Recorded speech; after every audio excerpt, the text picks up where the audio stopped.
Aksi buruh digelar secara bergelombang di berbagai daerah. Apa pentingnya bagi kita untuk mendukung perjuangan buruh dalam mendapatkan upah yang layak? Untuk menjawab pertanyaan itu, yuk kita cari tahu jawabannya di sini.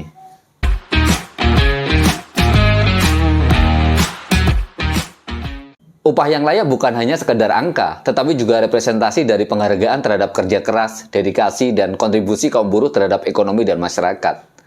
Pertama-tama, saya ingin mengatakan bahwa upah yang layak merupakan hak asasi manusia.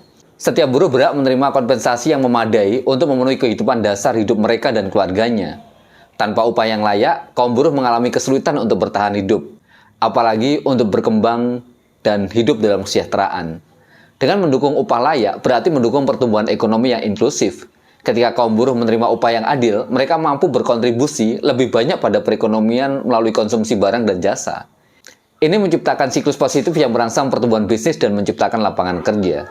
Dengan mendukung upah layak, kita juga mendukung kesetaraan dan keadilan di tempat kerja. Ini memastikan bahwa kaum buruh, terlepas dari jenis kelamin, asal-usul, atau status sosial, menerima penghargaan yang sama atas kerja mereka. Selain itu, jangan lupakan posisi kita sebagai konsumen. Di sini, kita memiliki kekuatan untuk mendukung perusahaan yang memberikan upah layak kepada pekerjanya. Melalui pilihan pembelian kita dapat mendorong lebih banyak perusahaan untuk mengadopsi praktik upah yang adil. Ini sekaligus sebagai bentuk dukungan kita terhadap nilai-nilai keadilan sosial dalam masyarakat kita. Ini menciptakan lingkungan di mana setiap individu dihargai dan dihormati.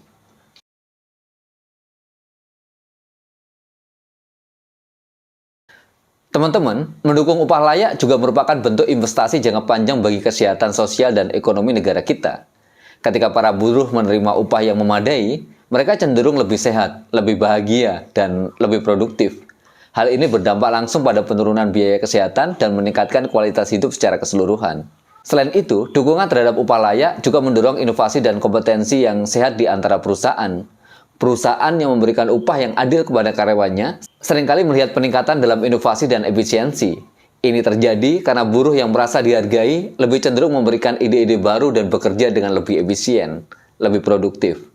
Di tingkat global, mendukung upah layak juga merupakan bagian dari upaya kita untuk memenuhi tujuan pembangunan berkelanjutan atau yang biasa dikenal sebagai Sustainable Development Goals yang disepakati oleh negara-negara di dunia. Salah satu tujuan tersebut adalah pemberantasan kemiskinan dan ketimpangan. Dengan mendukung upah layak, kita turut serta dalam pergerakan global menuju dunia yang adil dan berkelanjutan. Saya juga ingin menekankan bahwa mendukung perjuangan buruh bukan hanya tanggung jawab pemerintah dan perusahaan, tetapi juga kita sebagai individu. Kita dapat berpartisipasi dengan cara-cara sederhana, seperti mendukung produk dari perusahaan yang memperlakukan buruhnya dengan adil, atau dengan menggunakan suara kita untuk mengadvokasi kebijakan yang mendukung upah layak.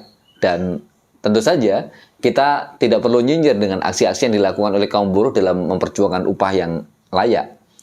Dengan bersatu padu mendukung upah yang layak, kita tidak hanya membantu kaum buruh, tetapi juga berkontribusi pada pembangunan masyarakat yang lebih kuat, adil, dan sejahtera.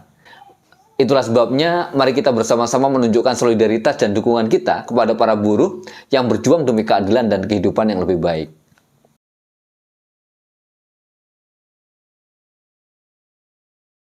Ada baiknya kita memandang perjuangan buruh dari perspektif yang lebih mendalam dan empatik. Seringkali, aksi-aksi yang dilakukan oleh buruh mendapat respon negatif atau nyinyiran dari sebagian masyarakat. Saya mengimbau agar kita tidak menyinyiri atau meremehkan perjuangan kaum buruh. Perlu kita pahami bahwa setiap aksi dan demonstrasi yang dilakukan buruh adalah cerminan dari adanya ketidakadilan yang mereka alami. Ini bukan hanya soal uang, tetapi juga tentang penghormatan, keadilan, dan kesetaraan. Ketika kita nyinyir atau tidak peduli, kita sebenarnya mengabaikan suara mereka yang berusaha keras untuk mendapatkan keadilan. Alih-alih menyuarakan ketidaksetujuan tanpa dasar, alangkah baiknya jika kita mencoba untuk mendengarkan dan memahami perspektif kaum buruh. Berpartisipasi dalam dialog yang konstruktif, membaca dan memahami isu-isu yang dihadapi buruh, serta membuka diri terhadap berbagai pandangan akan membawa kita pada pemahaman yang lebih mendalam tentang pentingnya upah layak. Mari kita bersama-sama menciptakan lingkungan yang mendukung, di mana setiap suara, termasuk suara kaum buruh, didengar dan dihargai. Teman-teman, dukungan kita terhadap perjuangan kaum buruh bukan hanya menunjukkan solidaritas, tetapi juga merupakan langkah penting dalam mewujudkan masyarakat yang lebih adil dan inklusif.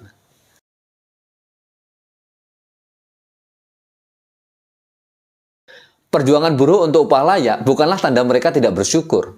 Buruh yang berjuang untuk upah yang adil bukanlah orang-orang yang tidak menghargai pekerjaan mereka. Sebaliknya, mereka adalah individu yang berusaha keras untuk mendapatkan penghargaan yang setara dengan kerja keras dan kontribusi mereka. Perjuangan untuk upah layak adalah tentang memastikan bahwa setiap pekerja mendapatkan kompensasi yang memadai untuk bisa hidup layak.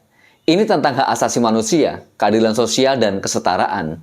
Ketika buruh meminta upah yang layak, mereka bukan hanya berbicara untuk diri mereka sendiri, tetapi juga untuk ribuan, bahkan jutaan yang lain yang mungkin tidak memiliki suara. Mari kita jadikan ini sebagai kesempatan untuk merenungkan nilai-nilai kita sebagai masyarakat. Apakah kita ingin hidup dalam masyarakat yang menghargai kerja keras dan memberikan kesempatan yang adil bagi semua orang? Atau apakah kita memilih untuk mengabaikan suara mereka yang membutuhkan? Ada juga sebagian orang yang mengatakan bahwa buruh demo naik motor, bagus-bagus lagi motornya. Teman-teman, melihat buruh yang melakukan demonstrasi menggunakan motor tidak seharusnya menjadi indikator bahwa mereka sudah berkecukupan. Penggunaan motor oleh buruh seringkali merupakan kebutuhan, bukan simbol kemewahan atau kesejahteraan. Di banyak kasus, motor adalah alat transportasi paling praktis dan ekonomis untuk mereka yang harus berpindah dari satu tempat ke tempat lain sebagai bagian dari pekerjaan atau kehidupan sehari-hari. Pemahaman ini penting karena terkadang kita terlalu cepat membuat asumsi tentang kondisi finansial seseorang berdasarkan apa yang terlihat secara fisik. Padahal, kepemilikan aset seperti motor bisa jadi hasil dari kerja keras bertahun-tahun, bahkan mungkin dibeli melalui skema cicilan yang memberatkan. Mari kita hindari penghakiman yang dangkal dan lebih memahami konteks di balik keadaan setiap individu. Mendukung perjuangan buruh untuk upah yang layak berarti mengakui bahwa setiap pekerja, tidak peduli alat transportasi atau aset yang mereka miliki, berhak atas kompensasi yang adil dan mencukupi. Saya ingin melanjutkan penjelasan tentang pentingnya tidak menyederhanakan pandangan terhadap buruh yang berdemo menggunakan motor. Memahami konteks ekonomi dan sosial di balik kepemilikan motor oleh buruh sangat penting. Di banyak kasus, motor bukanlah tanda kemewahan, tetapi lebih merupakan kebutuhan praktis, terutama di Indonesia, di mana jarak dan aksesibilitas bisa menjadi tantangan sehari-hari. Penting untuk diingat bahwa memiliki motor tidak selalu mencerminkan kondisi finansial yang stabil. Banyak buruh membeli motor melalui skema cicilan yang panjang dengan pertimbangan motor sebagai alat transportasi yang efisien dan ekonomis. Ini seringkali menjadi pilihan terbaik di tengah keterbatasan transportasi umum yang ada. Motor memungkinkan mereka untuk bekerja di lokasi yang berbeda-beda, mengantar anak ke sekolah, atau menjalankan tugas lain yang mendukung kelangsungan hidup mereka. Jadi, kepemilikan motor itu bukan serta-merta tanda kemewahan, tanda kesejahteraan. Ketika kita melihat buruh berdemo dengan motor, kita harus memahami bahwa ini bukanlah tanda mereka tidak membutuhkan upah yang layak. Sebaliknya, ini menunjukkan komitmen mereka untuk berpartisipasi dalam perjuangan hak-hak mereka, meski dengan keterbatasan yang ada. Mereka mengambil waktu dari pekerjaan yang mungkin berarti kehilangan penghasilan hari itu untuk menyuarakan hak mereka akan kehidupan yang lebih baik. Selain itu, ada aspek sosial dan psikologis yang terlibat. Bagi banyak buruh, memiliki motor bisa jadi adalah hasil dari usaha dan pengorbanan bertahun-tahun. Ini bisa menjadi simbol kebanggaan, bukan kekayaan. Kita harus menghargai usaha mereka untuk mencapai tahap ini, sekaligus memahami bahwa ini tidak mengurangi kebutuhan mereka akan upah yang lebih layak. Dengan ini, saya mengajak kita semua untuk menggali lebih dalam dan memahami realitas hidup para buruh. Mereka berjuang bukan karena tidak bersyukur, tetapi karena mereka memiliki hak yang sama seperti kita semua untuk mendapatkan kehidupan yang layak. Mendukung perjuangan mereka adalah tentang memperjuangkan keadilan sosial dan ekonomi bagi semua.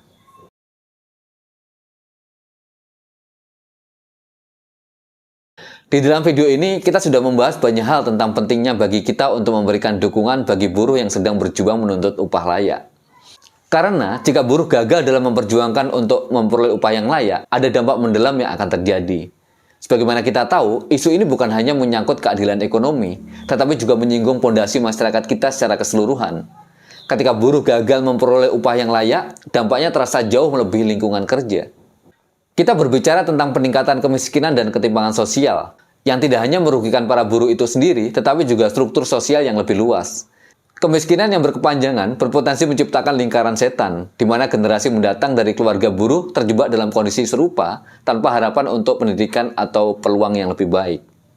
Lebih dari itu, upah yang tidak layak berdampak pada kesehatan mental dan fisik.